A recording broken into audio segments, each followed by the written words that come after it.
19-ാം വയസ്സിൽ വിമാനം പറത്തി മലപ്പുറത്തിന് അഭിമാനമായി മാറിയ പുൽപ്പറ്റ സ്വദേശി മറിയം ജുമാനയും കുടുംബവും പാണക്കാട് സാദിഖ് അലി ശിഹാബ് തങ്ങളെ കാണാനെത്തി. വിമാനത്തിന്റെ മാതൃക കൈമാറിയാണ് തങ്ങൾ സംഘത്തെ സ്വീകരിച്ചത്. 19-ാം വയസ്സിൽ വിമാനം പറത്തി മലപ്പുറത്തിന് അഭിമാനമായി മാറിയ പുൽപ്പറ്റ സ്വദേശി മറിയം ജുമാനയും കുടുംബവുമാണ് പാണക്കാട് തറവാട്ടിൽ എത്തിയത്. വലിയ അഭിമാനമാണ് ജുമാനയിലൂടെ കൈവന്നിരിക്കുന്നതെന്ന് തങ്ങൾ പറഞ്ഞു. അവിടെ പ്ലസ് ടു കഴിഞ്ഞതിന് ശേഷം പൈലറ്റ് പരിശീലനത്തിന് വേണ്ടി പോയി. മഹാരാഷ്ട്രയിലെ ജൽഗാവിലാണ് പരിശീലനം നേടിയത്. അപ്പോൾ സ്റ്റുഡന്റ് പൈലറ്റ് ലൈസൻസ് കിട്ടിയിരിക്കുകയാണ്. മലപ്പുറം ജില്ലയിൽ നിന്നിപ്പോ അങ്ങനെ ഒരു നേട്ടം കൈവരിക്കുന്നത് നമുക്കൊക്കെ വലിയ അഭിമാനമുള്ള ഒരു കാര്യമാണ്. ഒരു സാധാരണ കുടുംബത്തിൽപ്പെട്ടവളാണ്. അവിടെ മറയൂരിലെ ക്രസന്റ് സ്കൂളിലാണ് അവിടെ പ്ലസ് ടു വരെ പഠിച്ചത്.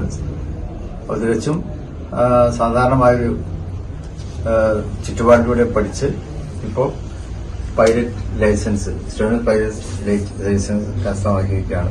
ഇനി അവർക്ക് കൊമേഴ്സ്യൽ പൈലറ്റിന്റെ ലൈസൻസ് കിട്ടേണ്ടതുണ്ട്. അതിനൊരു 200 അവർ കൂടി പറക്കുന്ന ആ ഒരു രീതിയിലേക്ക് അവർക്ക് ഇനി വരേണ്ടതുണ്ട്. അപ്പൊ അതിനുള്ള പരിശീലനവും അവിടെ തന്നെ തുടരുകയാണ്, ജൽഗാവിൽ തന്നെ തുടരുകയാണ്. അപ്പൊ ഏതായാലും വലിയ സന്തോഷം. എല്ലാവിധത്തിലുള്ള അഭിനന്ദനങ്ങളും ആശംസകളും നേരുന്നു.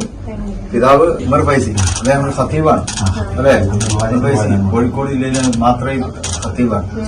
കുട്ടിയുടെ പിതാവായ ഉമർ ഫൈസിയെയും ഉമ്മ ഉമൈബ ബാനുവിനെയും തങ്ങൾ പ്രത്യേകം അഭിനന്ദിച്ചു. പാണക്കാട് സന്ദർശിക്കാൻ കഴിഞ്ഞതിൽ വലിയ സന്തോഷമുണ്ടെന്നും തങ്ങളുടെ വാക്കുകൾ മുന്നോട്ടുള്ള യാത്രയ്ക്ക് കരുത്താകുമെന്നും ജുമാനയും കുടുംബവും പറഞ്ഞു. പുൽപ്പറ്റ വാലഞ്ചേരിക്കുന്ന് പുത്തൻപുരം വീട്ടിൽ ഉമർ ഫൈസി ഉമൈബ ബാനു ദമ്പതികളുടെ 4ാമത്തെ കുട്ടിയാണ് മറിയം ജുമാന. ഡൽഹിയിലെ ഫ്ലൈ ഓല ഏവിയേഷൻ അക്കാദമിയിലെ പഠനഭാഗമായാണ് 7 മണിക്കൂർ ജുമാന വിമാനം പറത്തിയത്. കൊമേഴ്ഷ്യൽ വിമാനം പറത്താനുള്ള ലൈസൻസ് ലഭിക്കാനായി കോഴ്സ് പൂർത്തിയാക്കണം. News bureau, Malappuram.